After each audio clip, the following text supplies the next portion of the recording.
focus on Liberia. Hit it! From Cape Mount to Cape Palmer, Mount Nimba to Atlantic Ocean, Obomi Hills to Pocondre, to educate, elevate, and promote. Yeah, focus on Liberia. For Liberia, Liberia. For Liberia, yeah, yeah, yeah, yeah, yeah. From Monday to Sunday. From Monday to Sunday. It's focus on Liberia.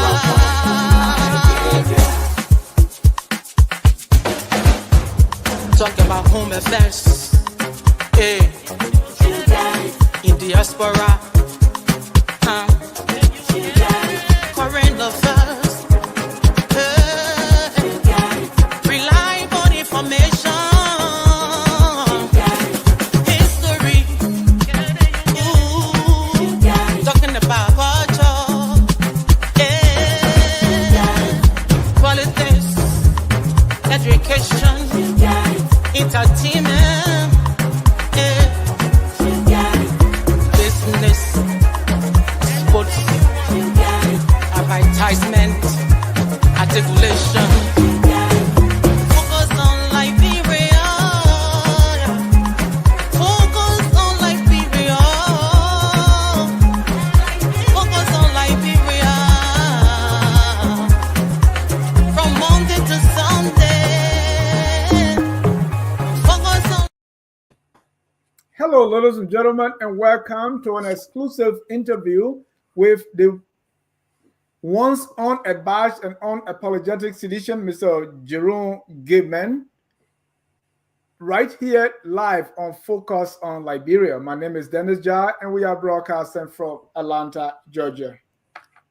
The man who for many years now was known as the unabashed and unapologetic CDCian, Mr. Jerome Gayman, recently has crossed carpet. He tells me he has crossed the ocean to the CMC, that's this Citizen Movement for Change. In fact, he is currently the Vice President for Administration, Citizen Movement for Change USA, Mr. Jerome Gayman. Mr. Gayman is my guest tonight, so we can discuss what led him from CDC to CMC. Is it because of the C, or what is it? He is my guest tonight. Mr. Gayman, welcome to the show. Thank you very much, Mr. Jai. It's an honor to be with you, with the CEO. So when you are on, that means it's special. And like they say in the WWE, no holds barred. It's going to be rough, but we are ready. Rough is an understatement, because many of us were shocked when the man who told the banner for the CDC, he criticized, even when he hosted On Point. I mean, he was very unapologetic and he was brutal. But now he is Vice President for Administration of CMC-USA. We want to welcome all our viewers from across the globe. If you have not done so already, please share the show, invite someone, and let's get started. So, Mr. Gayman, my first question to you is, for a lot of time when you even hosted On Point here, or when you were on the CDC leaning Jida Hard Talk, you promoted and promulgated the CDC ideologies. You argue with people, you bashed people, and you were very, in your own word, unapologetic. What led you to leave CDC to CMC? What happened? Well, first of all, the United States Constitution and the Liberian Constitution gave me the liberty of free movement and free association. I happen to have been a full-fledged member of the CDC under the astute leadership of Ava Tukpa. And he left me here and went on another sojourn. And I have been working with the CDC And there were times that I thought the CDC needed to do introspection. We needed to sit, do our evaluation, and see where CDC needed to improve, where CDC needed to enhance. But that now, we call that water under the bridge. And a little over a month ago, I heard of another idea that was coming to town and espouse the same thing that I've always wanted, which was a political party that would be for the people, about the people, and it has to be people-centered and not an individual per se, even though every political party is supposed to have a leadership, but yet and still, it has to be people-centered. And this is where I think CMC has it right this time around. So I decided to join forces with the great folks at the CMC to make it better. You know, we sit in the United States in the diaspora and we criticize and talk. But sometimes it is good to put on your jacket, roll up your sleeves, and get to work. And this is what I'm about to do.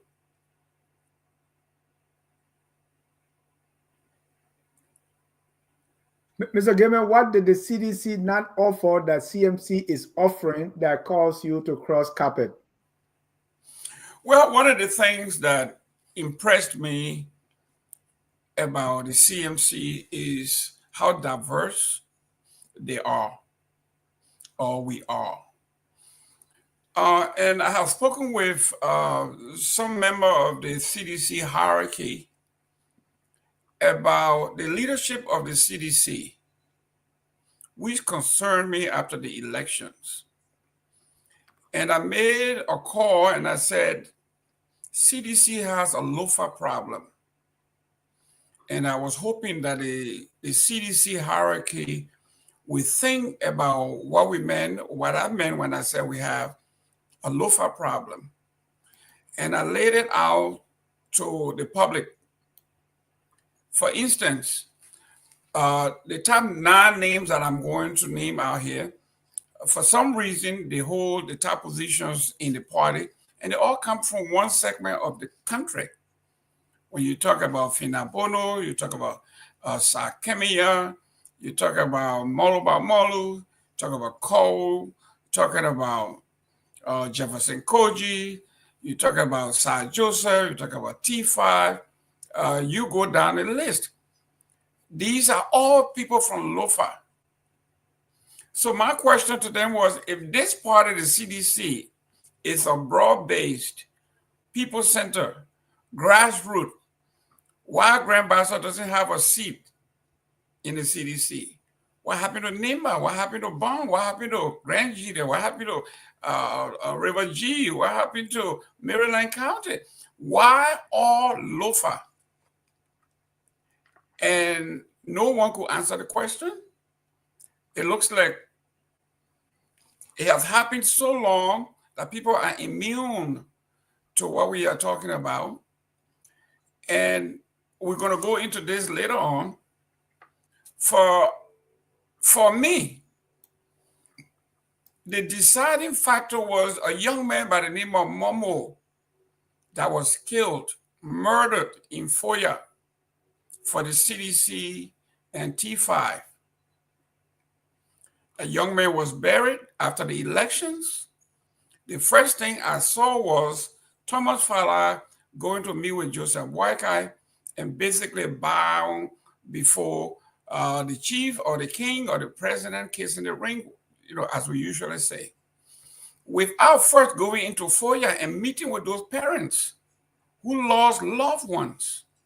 I thought Thomas Fowler and his likes are more loyal to their tradition and their tribal traditions than they are to the republic. And I thought it was a telltale sign, this is not where I wanted to be. When did you start to notice this Lofa problem that you say the CDC has? Right after the elections, when Thomas Fowler, I thought would have gone to FOIA. Yeah, but because you had a Lofa hierarchy for a long time. Mm-hmm. So why you didn't notice that until Josh Weah lost the seat or the CDC lost the election? No, not well. You could say that to be honestly true. That's correct. Whenever an election is held, after an election, especially during defeat, you have to do what American people call an autopsy to find out what is it that we did wrong, where can we go right, what is it that we can do. And from what I'm seeing, from what I saw, CDC was not willing to do that. And to buttress what I'm saying, there are people who are saying, why is the opposition so quiet with this administration? During the early days, this is not the CDC that we knew. They were very robust. Why? And then it dawned upon me, looking at our photograph with Thomas Fowler and Joseph Boakai, it dawned upon me that the Lofa problem has actually come to manifest itself. They are now talking about, well, we will just wait for 2029 and we'll vote him out. During Madam Salih's days, and even during Joe Weah's day, the opposition did not say, let's wait for 2023, we're gonna vote them out. In fact, I think the first month, they had a step-down campaign, they had a $16 billion campaign, and it went on and on tirelessly for the entire time. So I'm seeing here that if our entire hierarchy looks at this president as their uncle, then no one should be surprised that the CDC's their press releases have been lukewarm. They have not been basically not critical per se. So you can see where I'm headed with this.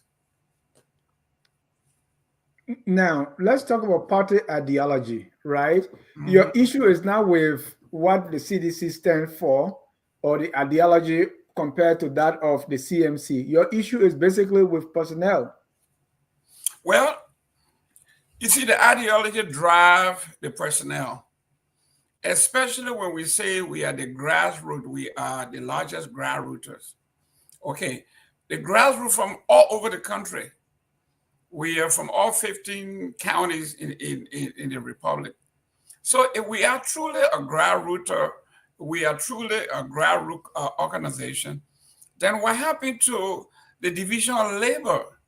Does anybody have exclusive knowledge, let's say, enclave on knowledge that they can do what nobody else can do? I know somebody called me and said, these guys are very loyal to President Weah. Well, the question is, have you tried other folks and they are not loyal? So loyalty is only in Lofa? So those were some of the questions that I thought we should be asking when we talk about the true autopsy of the CDC. But that is water under the bridge now. Mm-hmm. I have crossed that bridge. And how did the CMC come to answer this ideology question? Well, when you speak to the people that were assembled, when you're talking about Dr. Francine Richardson, you talk about Mrs. Grace Goa, you're talking about Ms. Dolores Shack, when you're talking about Beverly, I mean, you're talking about top managers. We're not talking about degree folks because they all do have degrees, but they have managed at the highest level. So when I'm in a room with these folks and I'm sitting around and I'm saying, okay, now I have been saying this for years that Liberia really do not need triple degrees for we need actual managers, people who have managed something, people who have been held accountable for something, not just out of the classroom and into onto a job and become a minister and you have no idea. These are people that got 10, 20, 25 years of experience managing either their own businesses or working in corporate America. So those are some of the things that attracted me to the CMC. And when you come to this, the CDC, those people you talk about, you name, they were all appointed, they vie for those positions, like Chairman Molu or Secretary Tambakoji, and all these people, they were not appointed by Josh Weah. They contested, and the people of the CDC found it fit to elect them. That's correct.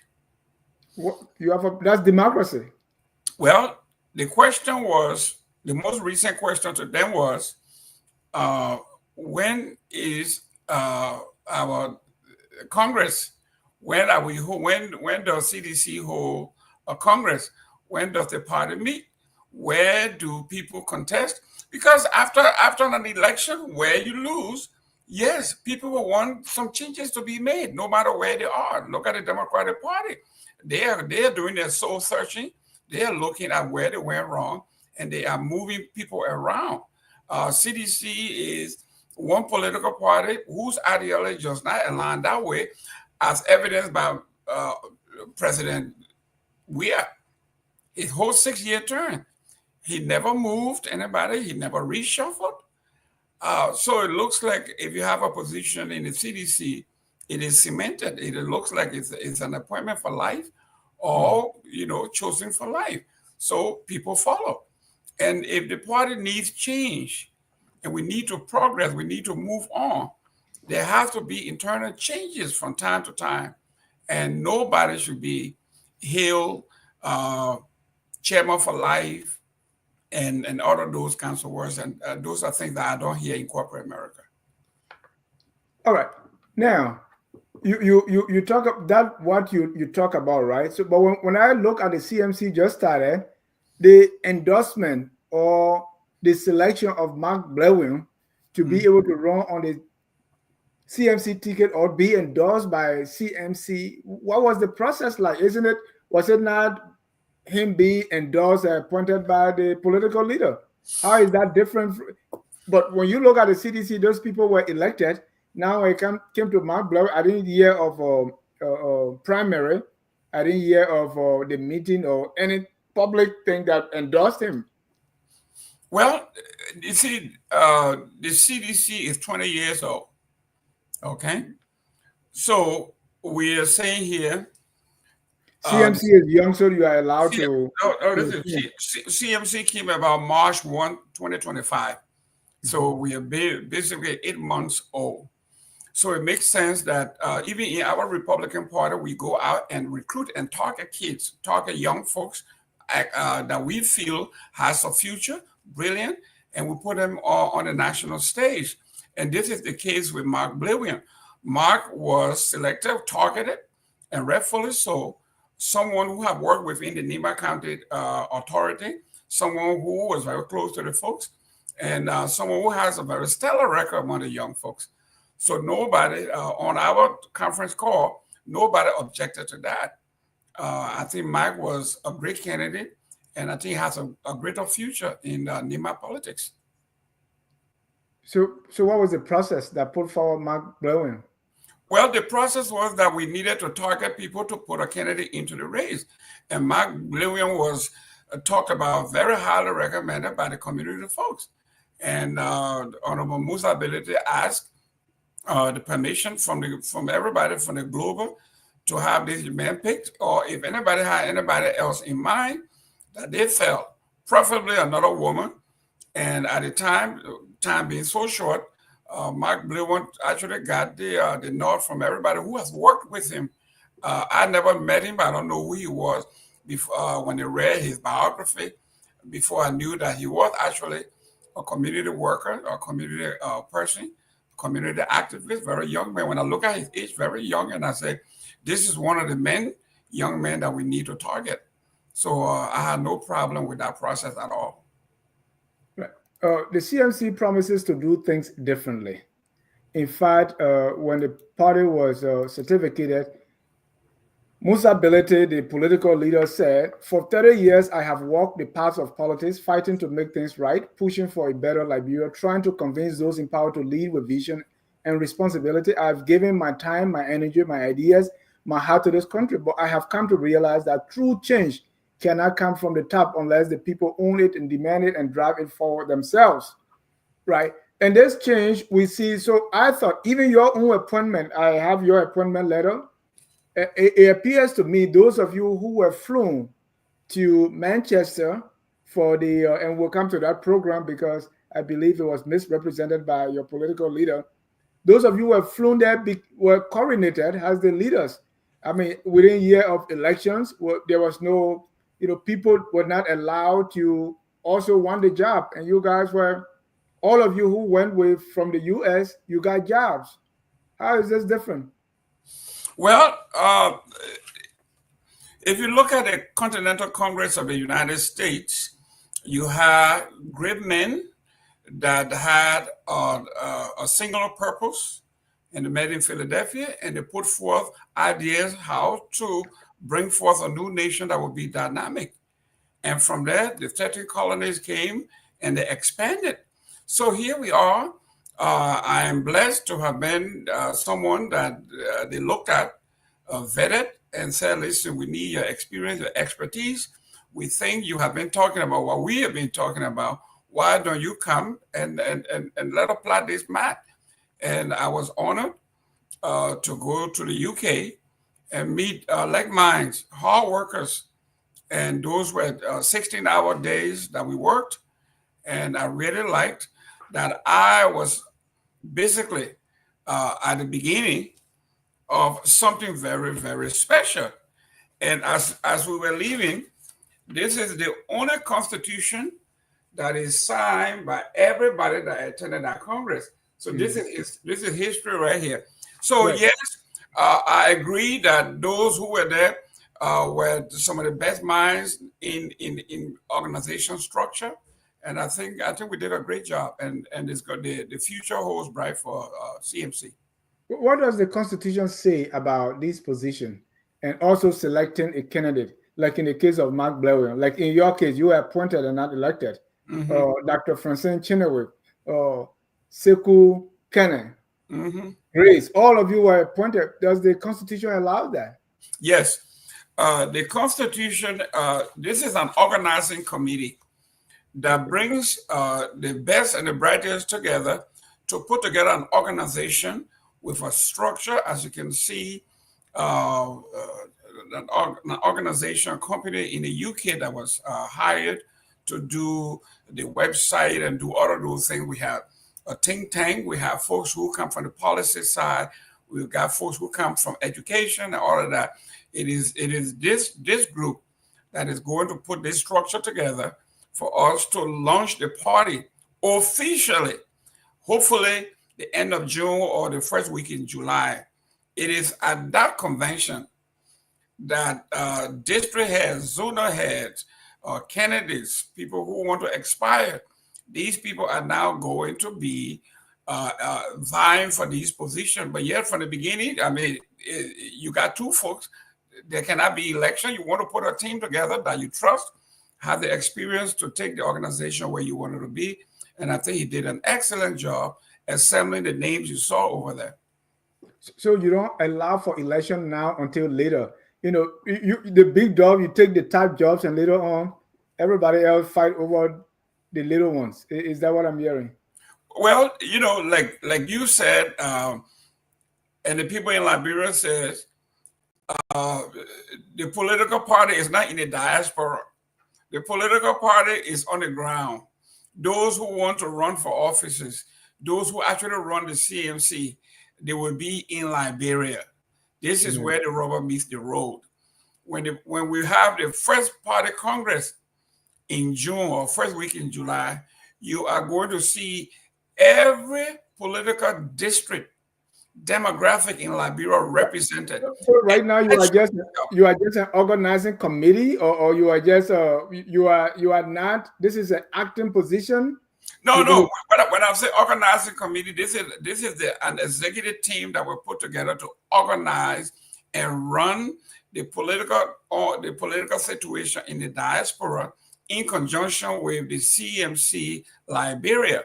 So you will see in June, when we get ready to launch CMC, you're going to find, unlike other political parties, representatives from all political districts in the country, and people will be vying for position. Well, for instance, you can't be in Liberia and vie to be vice president for the administration of diaspora, USA or UK. So where the rubber meets the road is the party in Liberia where the political candidates will be coming from, elections will be held, and you're going to find that this is going to be one of the best organizations that you have ever seen, that you will ever witness, and I've been a part of few, but this one is different. All right. Well, and I'm still on this change mantra because your political leader, Musa Bility, promises that. That's why you are Citizen Movement for Change. The same concept of this political leader who is like a lifetime presidential candidate. You know, you borrowed that, you're doing that. And now I read your appointment letter, right? Because you were flown to UK before being appointed. What, and it says, this appointment recognizes your strong leadership, administrative acumen, and unwavering commitment to the CMC's values and vision. Your role ensures operational excellence, accountability, and efficiency within our growing U.S. diaspora framework, right? So how were you picked? I mean, I'm particular about that because, I mean, the organizing committee or Musa Bility look at you and say, okay, this is the person we want to run it, because there should be an elected position. We are saying they are CDC-USA, Unity Party USA campaign for these jobs. But for you, there's an appointment. And that appointment came when you were already flown to the UK, where other party members given the opportunity to go to UK and do this. Well, listen to this. Like I said prior to your question, when someone has a vision, they surround themselves with the best. This is what we require. Right. And you yourself, CEO of a company here, you go out and we brag about FOL being like any other platform. Okay. We can brag because that's the fact. You surround yourself with some of the best minds. I don't think they apply. Some of these folks you call, you like them, you call them, you say, I think I can work with this person. And that's what it is here. When I was home, I was home and I got this call from Grace Goa. Okay. And Grace said, Mr. Gayman, I want to talk to you. Can you call? And we set up an appointment, we talked, and she came up, she says, I have worked with you briefly, I follow you for a while, but we have a movement going, we think we need your expertise and your help. Will you be willing to join the team? And I said, send me the documents, send me the paper, let's look at it. And then she did her own vetting, and I vetted her too, to find out, who is it that calling me, and find out that she's a stellar woman. Her advocacy cuts across a very long period. And after I talked to my wife and my kids, we look at the document, we look at the mission, we look at the preamble, we look at the vision, and I thought it aligned with exactly what I have been preaching all along. For it says for somebody to come to you with gossip, right? It means they look at that you've been maybe some gossiper, right? So you being an unabashed and unapologetic sedition, why would anybody come to you and say, hey, there's a new party for us to join? And mind you, you once a United People's Party guy, and you're CDC, and now you see, did they look that, okay, this guy looked like a party hopper, so we could contact him?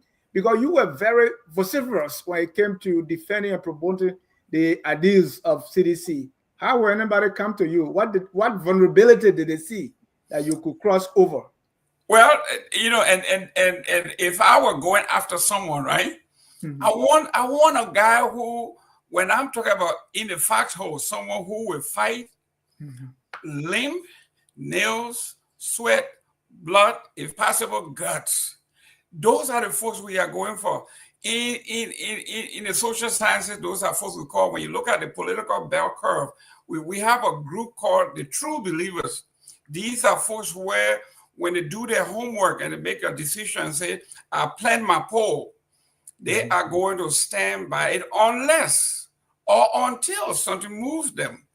And I'm seeing what I told CDC maybe 3 months ago. The message may have gotten out that, listen, if we don't do our autopsy, if we are not true to our values, true to ourselves, 2029 should be out of the question, because this thing looks like it walks like a duck, it quacks like a duck.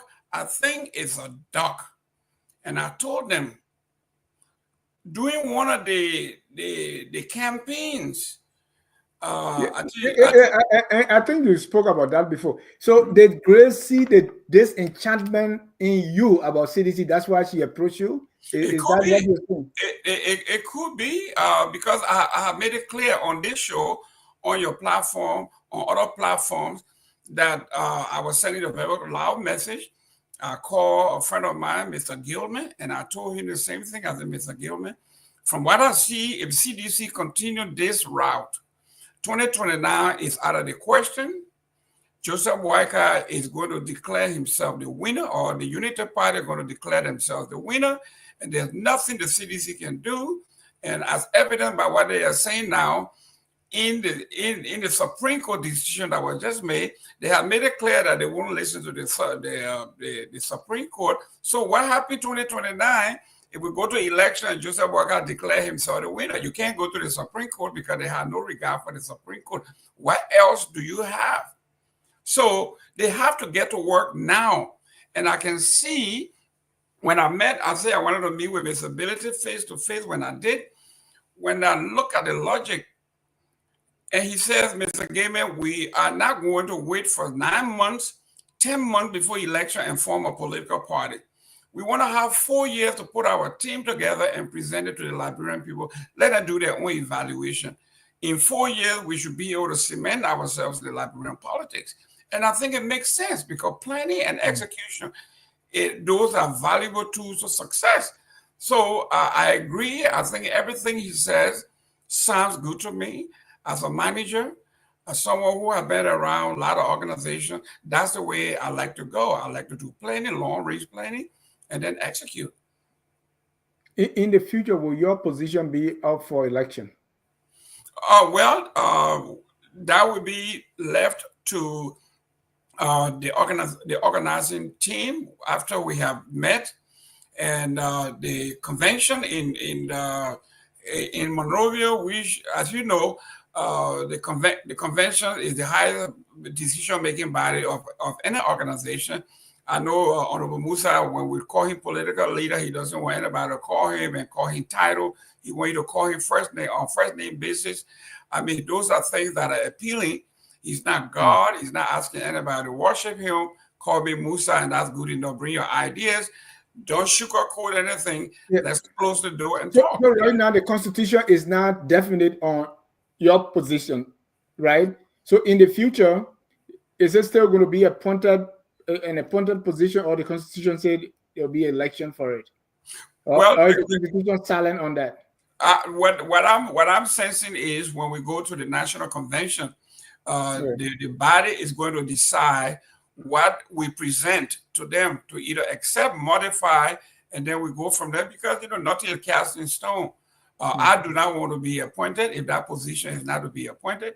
If that position is to be elected, I would like to run to keep that position as well. But that decision will be made by the General Conference. Thank you. And I must premise this question by saying, not because two things happen side by side, they are related, right? That's correct. Joining the CMC came at a time you also started featuring prominently on the closing argument, where your colleague Grace Goa, who is also a member of the CMC, is an official, or is a panelist, right? Did you going to be like a host and everything else on closing argument have anything to do with the CMC? No. I think I thought the closing argument is It's Bility friendly, so you are there. No. Actually, not Bility friendly. I mean,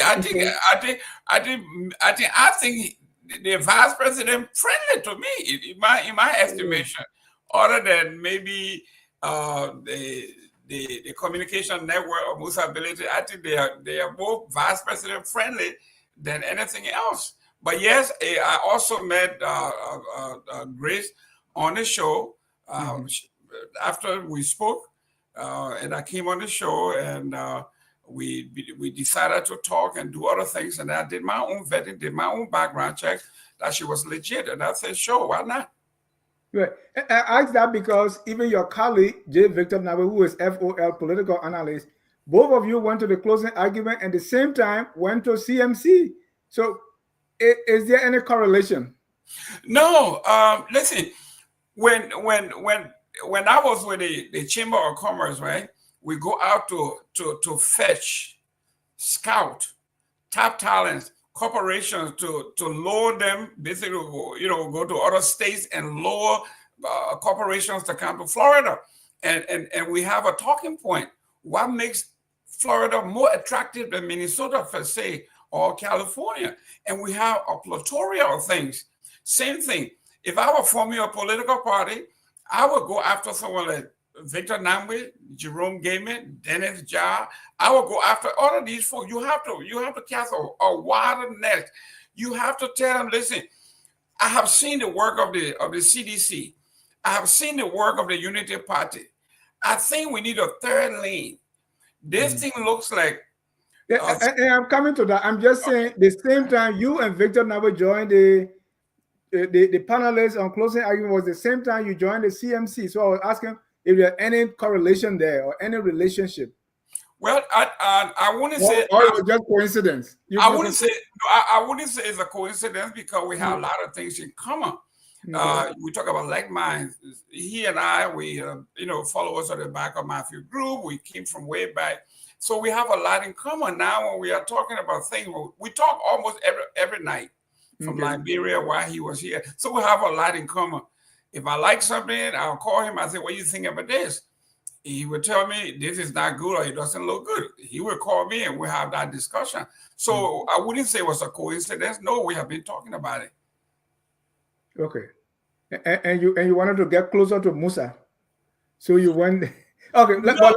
You don't have to answer that. Let me ask you this one, right? You both, because you moved from UPP, Mr. Namwe went to ANC or CPP, and you went to CDC. Now the two of you went to CMC. Is there a pattern here? Well, yes, it's a pattern of men who are looking for a jacket that fit nicely, right? And it so happens that finally we have met a tailor shop that can actually sew a suit that would make me look good. And it looks like the suit also fits Victor Namwe. When we are talking about things, the progressives, things that we have talked about, when you talk about a political party that say we want to be people-centered, agriculture, infrastructure development, like when I met with Mr. Bility, he said, Jerome, look at what I've done in my district. I did well in my district. The people rewarded me. He said, what happens if we replicate that in every district? Do you think we can go back to the folks and ask them to reward us because we have worked before? Unlike the regular politician that they gave me power and I will come back and do something for you. What happens if we put our resources together and do something and then ask for power? Thank you. And I like your analogy about the suit. That, this suit, you went here, it didn't fit you. Is it because you and Victor growing too much or you're getting too skinny, you're eating too much? That's why no clothes fit you until the CMC. What's going on? CMC just got a better tailor. Okay. All right. They just got a better tailor. So let's talk about the CMC, of Mr. Musa Bility. I mean, there are just too many parties. I mean, are you saying this particular suit, you couldn't find it anywhere else? I mean, you should have like 21 of those parties. Well, then CMC must be doing something right. For me, but it's so new, it has not been tested yet. You just love new things, or what is it? Oh no. And this is, we love challenges. I love challenge. I love to do things that nobody have done. And this is why we are here. We are here now. We have done basically autopsy. We have looked at the landscape. And now we are saying we have all the tools we need to actually craft an organization that will cater to the needs of the folks. And not only that, we have done that, but a team. Remember, the failure of Liberia is implementation. You go to any office, they have the glossy written policies, but nobody implements anything because they don't have managers. If you took a guy from Harvard or Yale or Cornell from the classroom, you make him minister, what do you expect him to do? He's never managed anybody. He's never done budget. He's never done anything. And you expect him to perform. It doesn't work that way. This is why in America, experience pays. They want experience. Even some places, they will tell you a bachelor's degree preferred, but 5-year experience in this field will suffice. That's what it is. You look for the most experienced, the more talented folks to do your work. Thank you. And talking about managers, right? Your manager, Mr. Musa Hassan Bility, and it's no secret that he's one of the most criticized politicians. I want to stop short by saying controversial. But he's been criticized. His names have been linked with all kinds of things that people criticize him constantly. So talking about managers, let's talk about managers when he was at RIA, managing the Road Fund, managing LFA, and managing CPP. And you know the controversies that went along all these things, right? That's correct. What do you think of Mr. Bility in all these areas? Well, one of the things that I was focused on, all the other controversies and everything else, I understood them to some degree. But one that was very germane to my thinking was the road funds, because I was under the influence that he just grossly embezzled, took from road funds that were entrusted to him. But that is not the case. I looked at some documents, I looked at papers, I looked at his receipts. It shows that, yes, Mr. Gayman, if I actually owe the Liberian government, George Weah had planned to persecute me. That didn't happen because I made arrangement, lived by my arrangement, did good. During the election time, the Unity Party folks said that when they get into power, they know I am guilty, they will persecute me. They have been in power going on 18 months.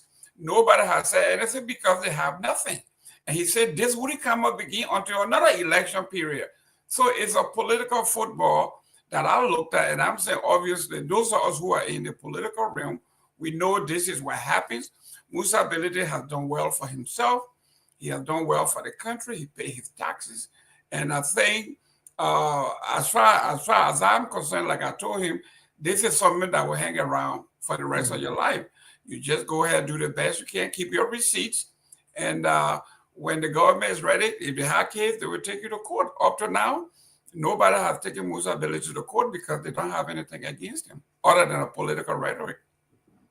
Did you talk to Musa Bility one-on-one, like you yourself say, hey, your name has been dragged about FIFA, Road Fund, and all this. If in fact CPP just lost, and now all these things, did you really sit with him one-on-one to clear his name, or you just did your own investigation to see that he was innocent? I think I'll show you some photos of Musa and myself. We sat down and talked lengthily. These are things, even the FIFA thing, looked at the politics that were involved, and the only black man from Africa wanted to stand up to be president of FIFA. Some people consider that Hebrews is not supposed to happen. I mean, Seth Blatt and these guys, Platini. I mean, you talk about the top of some of the biggest names in FIFA, and a guy from Liberia, from West Africa, wants to come and dethrone them. So we could see the politics there, okay?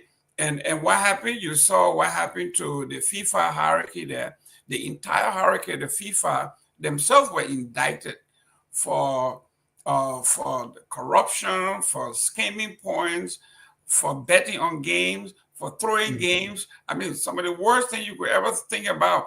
But I guess because he's a white guy, so nobody wants to say anything. But Musa Bility from Liberia, a black guy, wants to challenge not just a regular white guy, but the top of the top. What makes him want to be president of FIFA? So yes, they have their own ulterior motive to make sure that Musa Bility does not stand a chance in the eyes of the world. And it looks like karma has a way of making things even. And those who were trying to bring him down, they themselves fell flat on their faces. Musa has been noted of hanging around the power that be. He had a good relationship, I want to put it that way, with Mrs. Salib and the UP. In fact, people were saying it was President Salib that sent him to work with Bromskin at the Liberty Party. He also had that same relationship with CDC and George Weah. These were the people who endorsed the CDC after Liberty Party went out. And then he had another run with the Liberty Party where there was this long, hullabaloo about legitimacy, who's the right person. And then he was with the CPP with Mr. Cumming, and Mr. Cumming lost miserably. In fact, he came down from 7% to 1% under Musa's leadership as head of the CPP. Now, he's no longer with the CPP, or he's not with Mr. Cummings. And people that were around Mr. Cummings are forming the hierarchy of the CMC, like Dr. Francine Richardson, one of the prominent figures on the ANC now with Musa Bility. I mean, can people, trust him?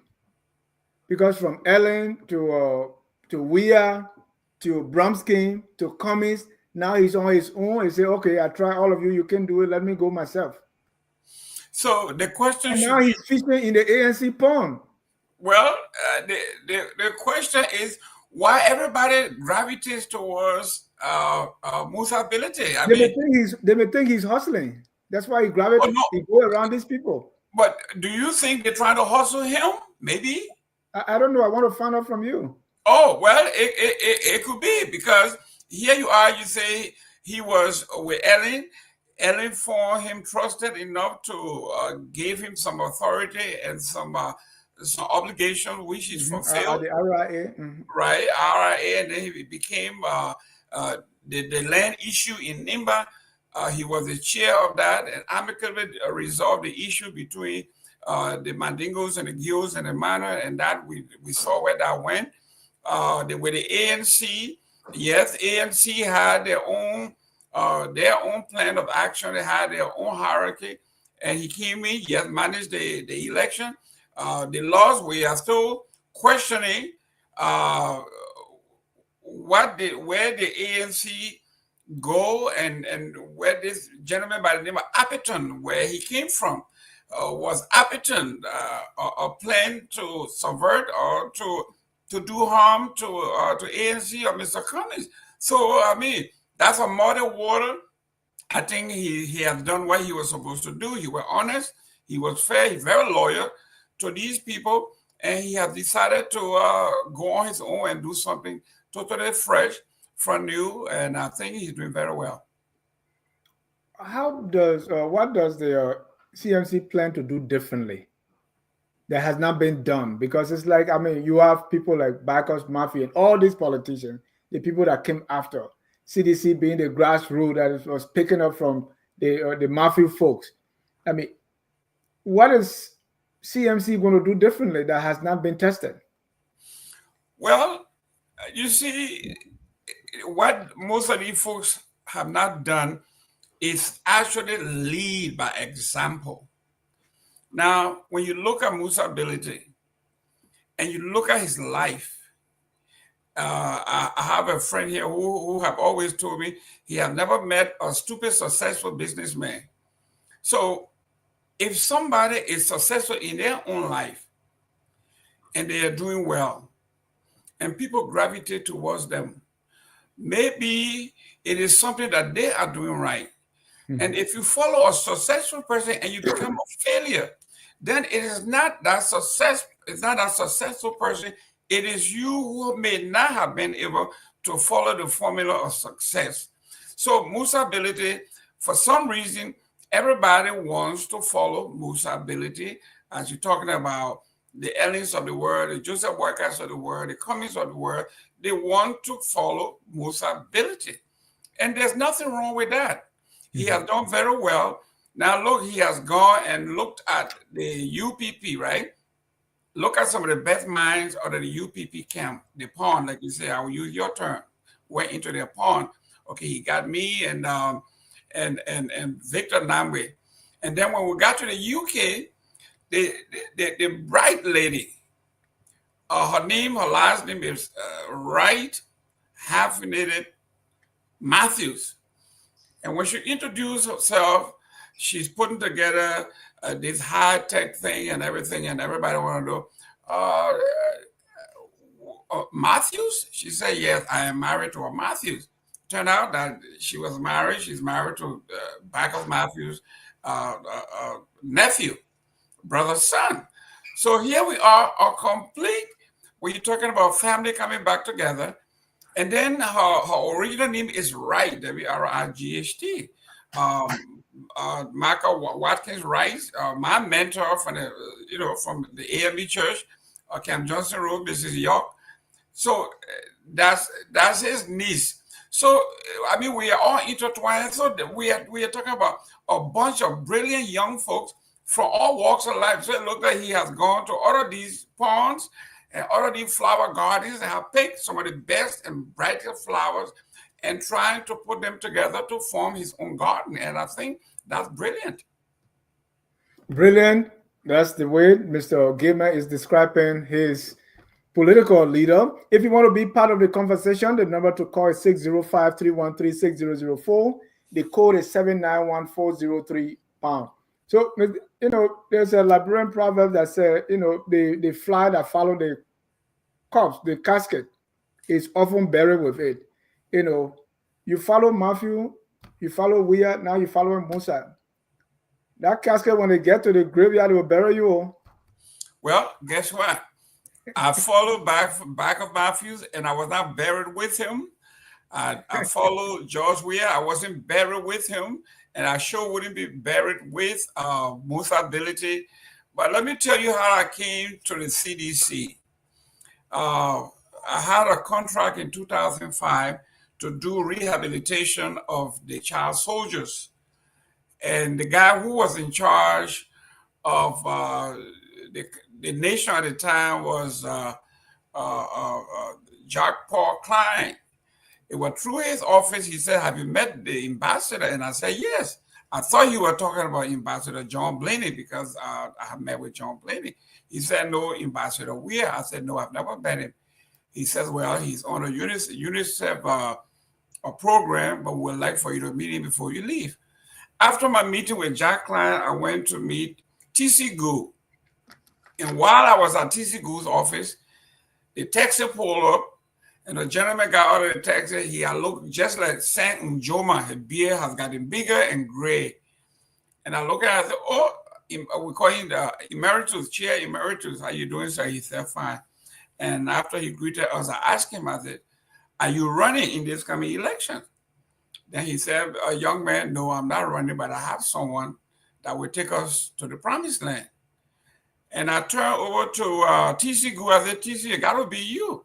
T.C. said, no, I'm a lawyer. I take money from opposition. I take money from imposition, so I don't declare party and all of that stuff. And then as you were leaving, he says, you have to support George Weir. That's how come we all decided to rally around George Weir. And then when I came to the States, Ava Tukpa called me and said, Mr. Gayman, I want you to be on my team. I'm president of CDC-USA. And he talked to me for about an hour what he wanted to do, what he intended to do. And he sent me the application, filled it out officially, sent it to him, and became a member. That's my connection with the CDC. And it was nothing to do with the formation of the CDC and all of that. No, it was through the chair emeritus And Ava took what I had me to actually formally form the CDC. And I really love what I was doing with the CDC. Thank you. I will ask you a question about the program in the UK. But first, I read the mission, the vision of the CMC, and my God, these are the longest vision statement, mission statement I have ever come across. In one political party here, the vision is to create a society in which an informed and active citizenry is sovereign. That's correct. And the mission is to build democracy through activism, education, and collaboration. When it comes to the CMC, it's a whole pamphlet. That's correct. Vision, a Liberia that is fair, just, prosperous, and strong, where every citizen has the opportunity to succeed and reach their full potential. A Liberia where the economy works for everyone, not just the privileged few, where social justice and unity prevail, and tribalism and ethnic division are a thing of the past. A Liberia where the rule of law is respected and justice is served without fear or favor. A Liberia that is a leader on the African continent and respected member of the global community. God, this is such a bad and poorly written mission statement. You guys will modify it, it's too long. Well, that's true, and this is why when you have these continental congresses or when you have these gatherings, this is where you present your platitude. This is what we think the mission should look like. Those who have the expertise in writing mission, you go and do what you have to do. For the vision, those who have expertise in writing vision, this is what you do. So this is a work in process. Remember, this party is only 8 weeks old. And as they tune things in, you're going to find out that in my own organization, our mission is only 2 lines. I know. That's what it is. But yes, you have to give the people enough to work with, and I appreciate what they have done here in 4 weeks. Yeah, because vision statement, you attend vision and workshop, but anyway, you can do something about it. But let me ask you, the program in the UK that you attended was the inauguration of the Liberian Mandingo Association. Mr. Bility went there and was talking Islam. So there was a backlash, right? When that backlash came, he came up with a statement that, the group I went to, that was the Liberian Muslim Association, not Mandingo. That was a lie, right? And because he was afraid, so he said that. Are you willing now openly to tell Mr. Bility that that's not true? We came here, for the inauguration of the Liberian Mandingo Association. Why are you lying? Well, in politics and in the heat of the movement, this is not going to be the first. This is not going to be the last. When I worked with Joe Biden and Barack Obama in 2012, one of the first things they told us was Joe Biden is a gaffe machine.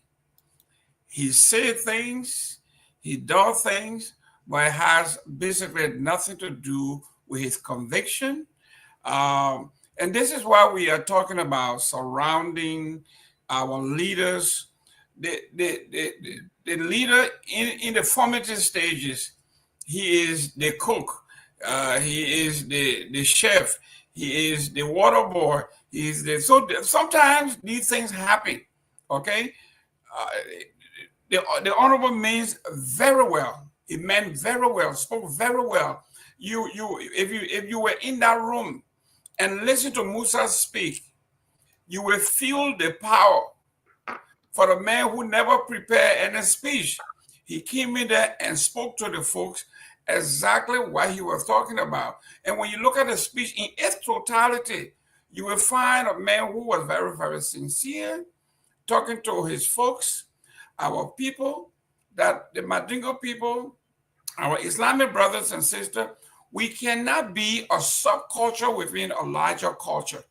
We need to integrate our ideas. He said, I am a living example.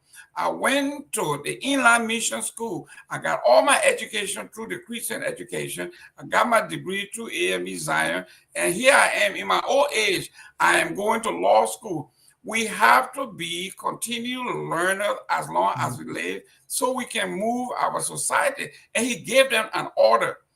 Live your life as I am living my life. Let people look through you and see that Islam is not what people make us to be. Okay? Islam, let them know that Islam is the most liberal. Okay? You know, he's a politician now, he's talking. That yes, all these organizations, I mean, all the religious sects, they are all liberals. They are here to serve mankind. So let's go out there and let people not define who we are.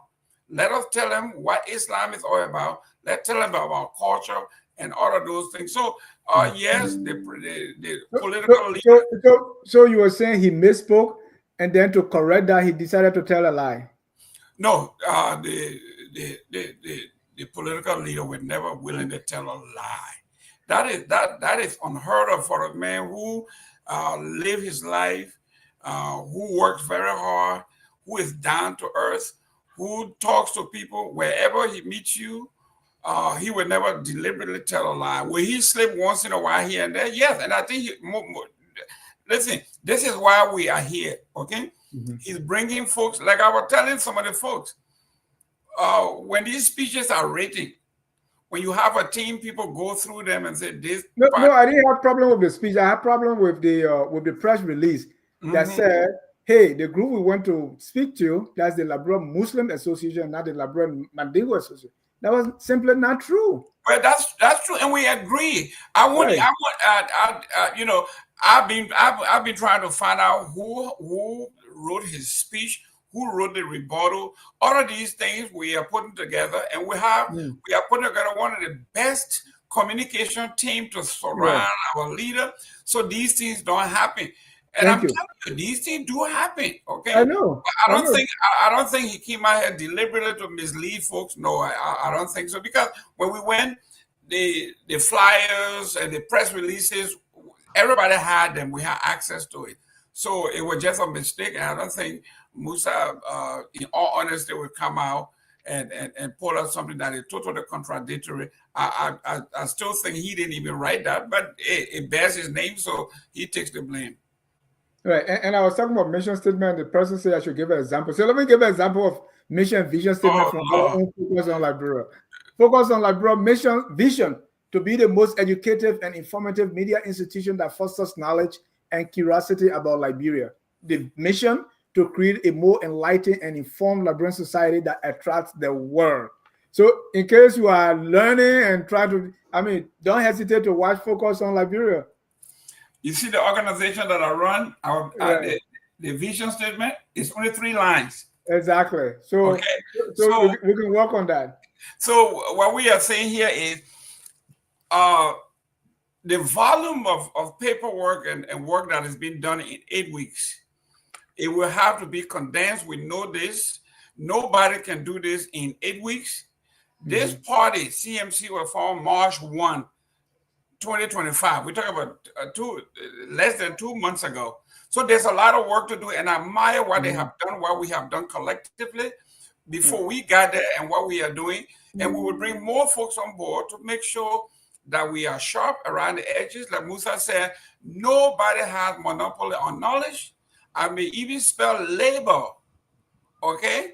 And someone from Great Britain will come and say, no, this is not how we spell labor. You might be the United States version of LABOR. In the UK, they put a U there.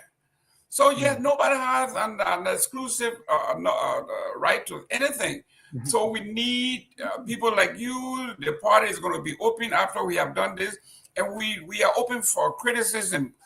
This is what we thrive on. If you can accept criticism, if you can't expect fault and you think that you are perfect, then you are doomed to make those mistakes that have been problematic in the past. I think Musa Bility is a brilliant young man, and I think he's willing to take his share of the criticism. But I tell you what, for every 1 criticism he takes, he would have 9 praises, and I think I would take that anytime. Do you have a political ambition, Mr. Gayman?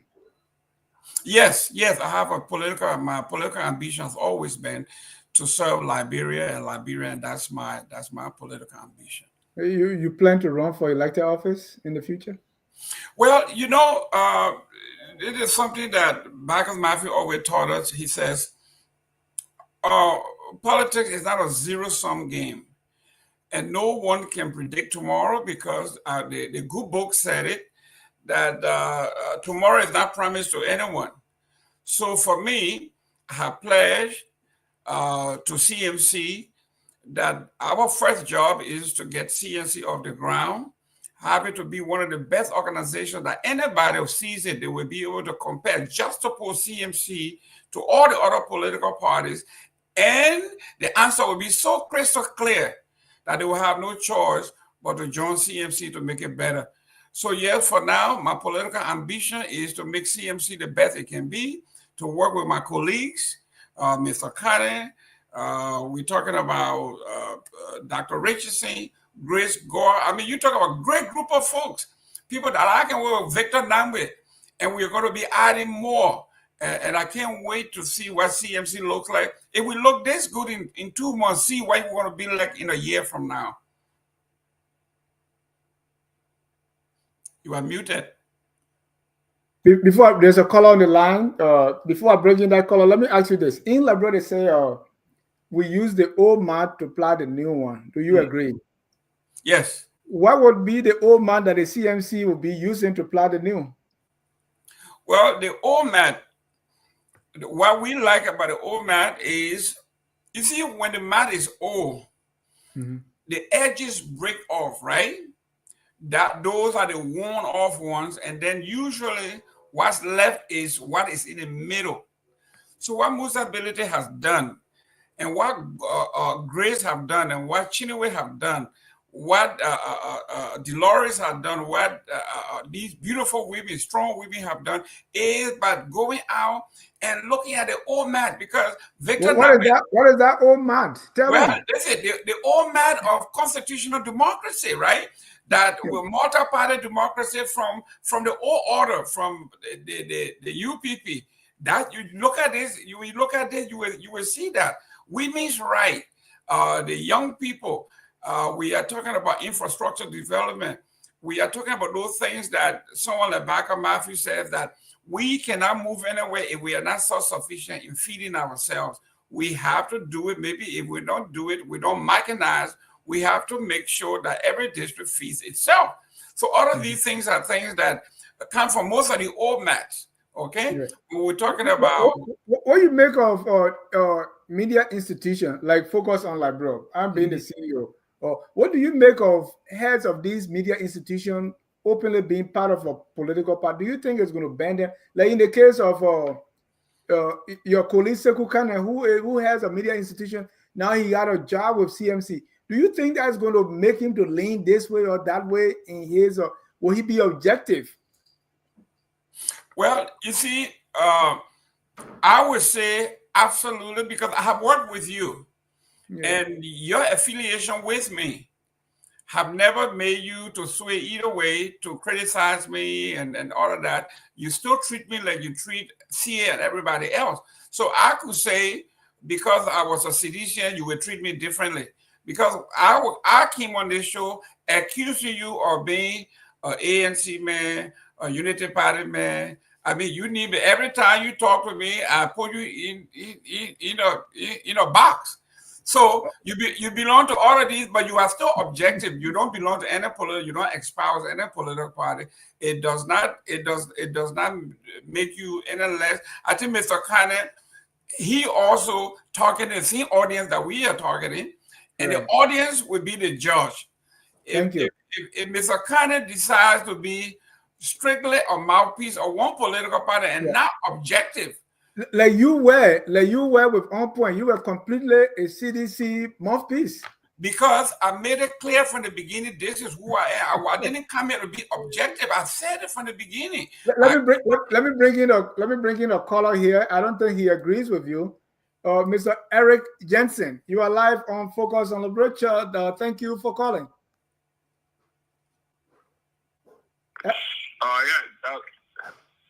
Go ahead, Eric. You are live. Eric. Thank you, Danny. This is Eric Jensen. I think Gayman is not really sincere. I mean, from the push for his body language, the way he, trying to portray a whole ideology. I mean, that's very, very telling us a real hard fight. For example, he just continued laughing and so on, and the man is just personable. That's all. But there's the issue. There's the issue. You asked a very good question of the old man and new man scenario. This is how you want to give a real hard fight. And thinking around, especially for the media, person from the media background, we think most of our media practitioners at this stage should be sitting in a kind of a position to guide the whole political process. Unless you take a cap totally not to be a media practitioner and move on to politics 100%. Let me be very, very frank on that. Because other than that, coming on the platform selling CMC will not really tell me, for me as an individual, every chance I will not really believe in him.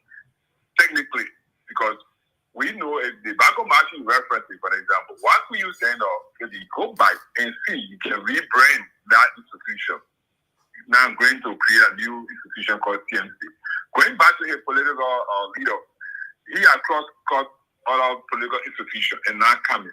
How do we believe in them? Why you think we make it different? What different kind of yardstick we create or set aside that we now say, yeah, CMC will be different?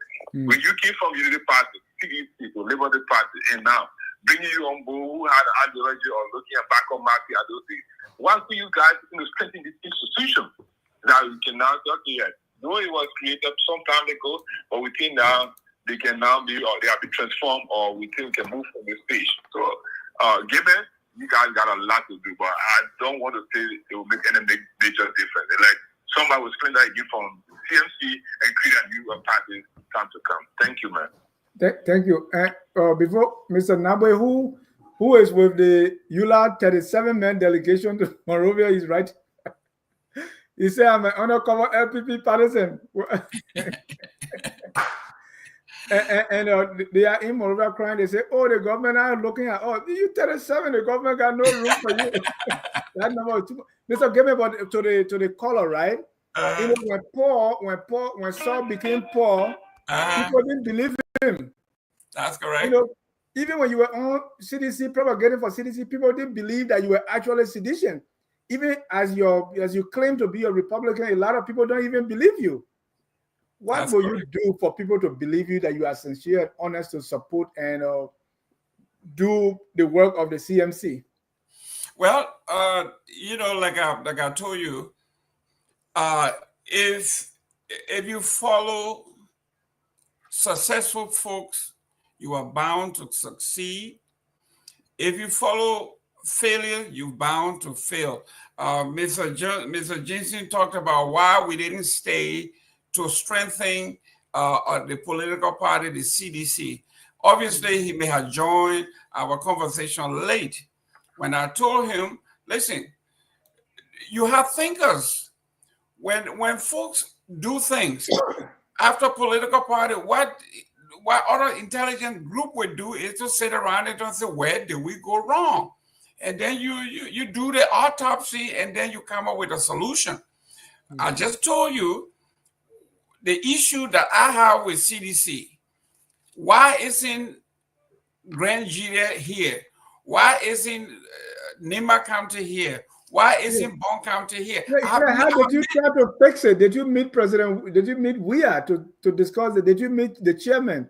How did you try to fix that? Because you didn't fix UPP, you ran away. Now you didn't fix CDC, you ran away.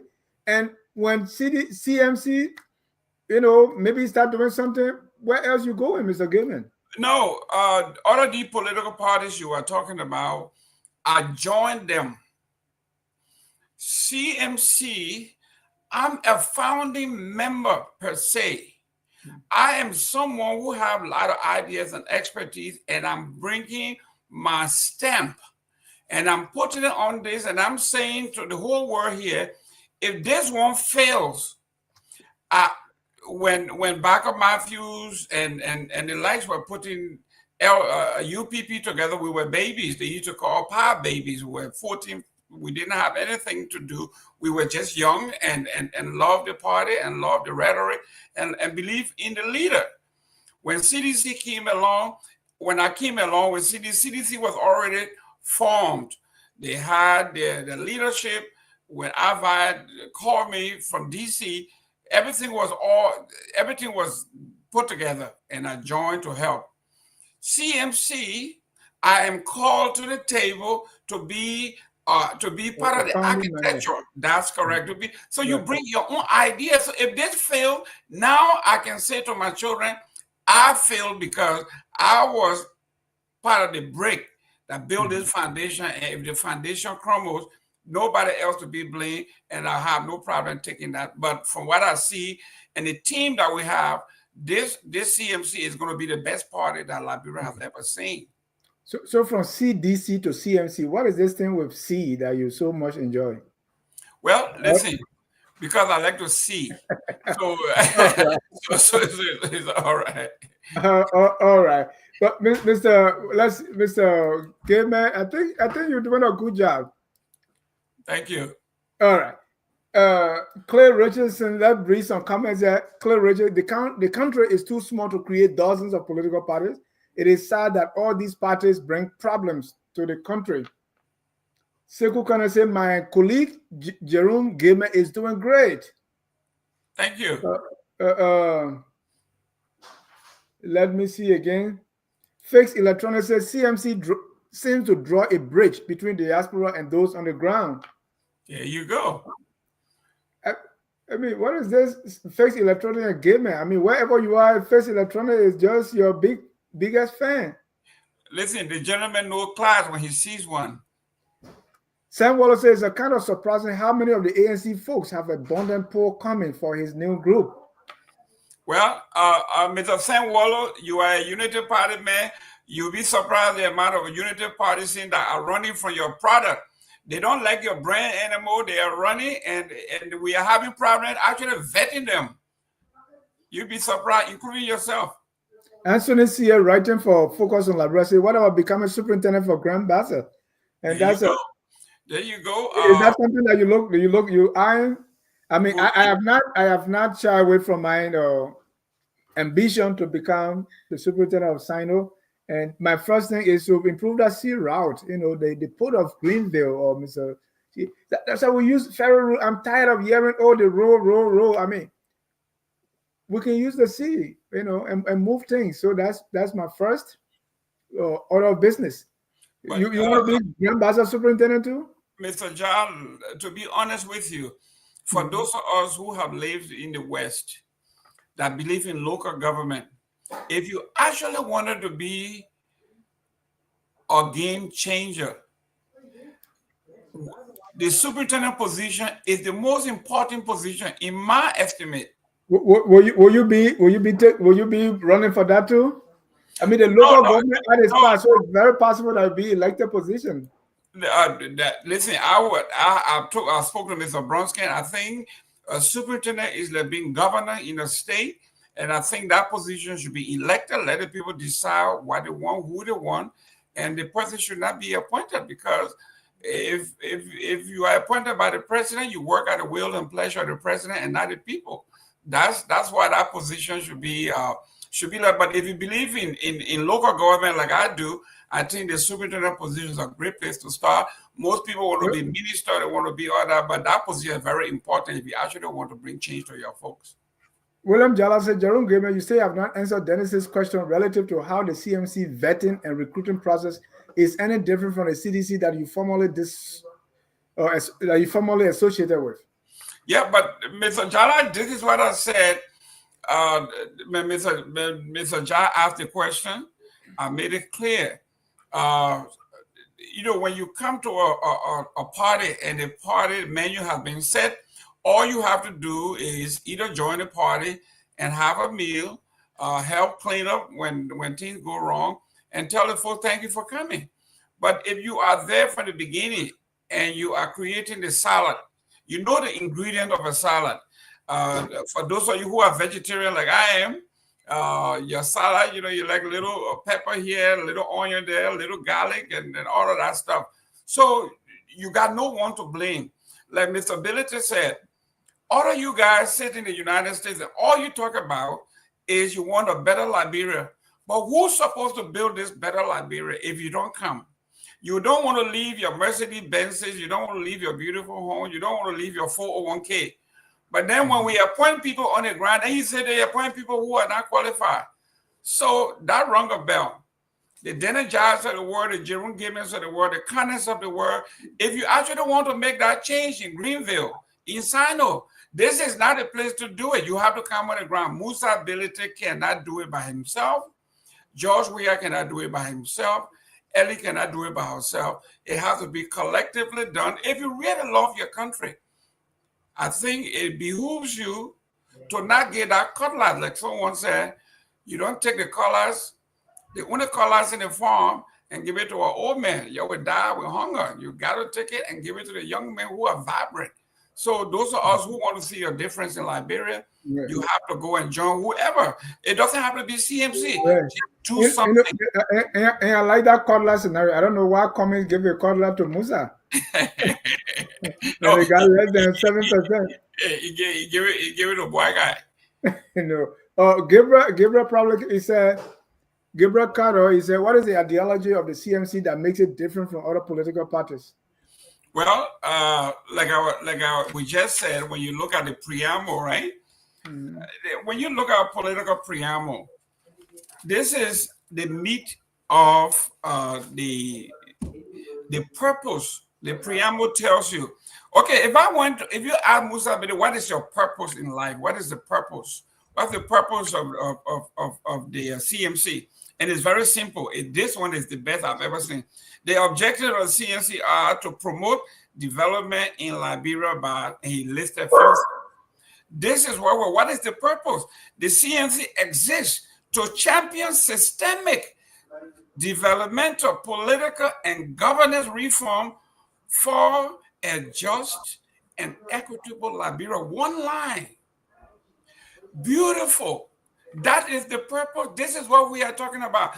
Who doesn't want to have a just, equitable society for Liberia that includes women, men, old, young? Musa Bility has that. And I like what he has done by bringing in the best and the brightest to make sure that this happens. And guess what? The 15 folks that were in the UK, 9 were women, 6 men. So this is something new. And out of the 15, there were religious balance from everywhere. There was one Muslim guy that I was kind of, he was so outnumbered, okay? But when you're in our group, it doesn't matter whether you're Muslim, you're Christian, because we got Baptist, we got Methodist, we got Catholic there. It didn't matter to him. You could do the job, you would do the job. And this is what I like about him. You qualify, you bring something to the table, he's willing to listen to you. So, I mean, a beautiful place to work. David Julu, that will be the last comment. Yeah, Mr. Gayman, how did you leave CDC? Some people even question whether you were an actual member of CDC. Let's talk. But how did you leave? Well, like I said earlier,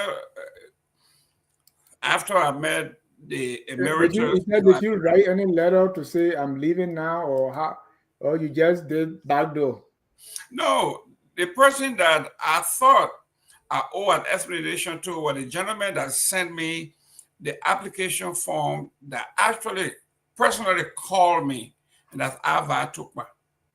Okay, he said, I need you on my team. Let's make this work. And I joined. He sent me the form. I filled it out and sent it back to him. I think I owe it to him at first to let him know that I am now divorcing myself from that contract that I signed with him about 2015 or so. Thank you. Both of us have daughters, so I want to end with this announcement. My daughter will be graduating bachelor's in public health from Kennesaw State University. And Mr. Gayman, you are welcome. We're going to have a big celebration on the 10th. Oh man! Congratulations, young lady. Excellent, excellent, excellent, excellent. You got to be a proud dad. My daughter, the twins, one of the twins will be graduating next May with a degree in accounting, and the girls are doing very well now. The problem is we have to find some quality men to marry all these beautiful women, quality women. They're intimidating to some guys. But congratulations to her.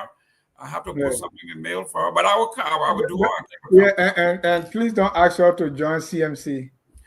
Listen, CMC is a professional organization. She just may be attracted to CMC. You never know. We'll look at her. I think she could bring a lot to the table. Public health is a very important part of the Liberia, the new Liberia that we want, and I think she fits in there. Sam Wallow said you didn't read, so long you don't have official letter to CDC leadership, you stay CDC member. Maybe you didn't even have, did you even have a party, how do you call it, membership? Can you prove to people that you were a member? You have anything to show? Or you were just in a mob? I think Mr. Ava took my send me the form. I fill it up. It was $20 a month, $120 a year. Fill it up, send my 120, and became a member. You know, right after he became, I became member of the CDC. A year later, I think he fell apart with the hierarchy of the party, and I remained. So they probably don't have your record. Well, I reached out to when Madam Dopo was elected president. I reached out to her, told her who I was. She called, we spoke, but I don't know whether they have a central archive that does that. If they do, they will have my record there from, I think, 2015. Well, Mr. Gayman, I appreciate your time discussing this topic. Thank you very much for coming. Yes, and something new that I saw in with the CMC, when you join the party, they have an oath of affirmation, an actual oath of allegiance. Yeah, but the legislators that are talking now, they all took oath. Look, that is not. We saw some put their left hand up for oath. That is not what we're talking about. We are talking about an actual social contract between you and your political party. That, listen, if I am a member of the CMC and I ran on the CMC ticket, I have to run on the ideology of the CMC. I cannot join the CMC, get elected, and say, well, I'm a collaborator partner, I'm not part of you. It doesn't work that way. So you see how they have tweaked the errors from other folks, what other folks have done wrong, and they are perfecting it. It is not a perfect union yet, but I trust me, a year from now, when you look at the CMC, even you will be impressed the work that they have done. And then when we came on in 8 weeks, it is marvelous. And those of you who are looking for a place, if you have tried the CDC as I did, if you have tried the Unity Party, and you are not satisfied, CMC is your third lane. I think our arms are open. You can call Grace, you can call Sekou, you can call Dr. Chinewith. They are all here to bring you on board and vet you. Hopefully you fit our mold, but it belongs to everybody. And Mr. CEO, it's an honor that you call me here to actually clear the air, but I think you are up to something here. CMC is going to be one of the best, if not the best party since 1847. Thank you, Mr. Gayman, and I wish you and your CMC folks all the best. This is all towards building a vibrant nation, Liberia. So it shouldn't matter which route we take, as long as the goal is to make our country better and leave it with the next generation better than we met it. That's all that matters. So good luck and God bless you. Thank you again for coming. Thank you very much, sir. And I want to thank our viewers for watching. Always focus on Liberia, where we educate, we elevate, and promote all things Liberia. Until then, we close with a song that says, whether you are with CDC, CMC, LPP, UP, whatever, we are all Liberians. Have a good night and God bless you. We are Liberians.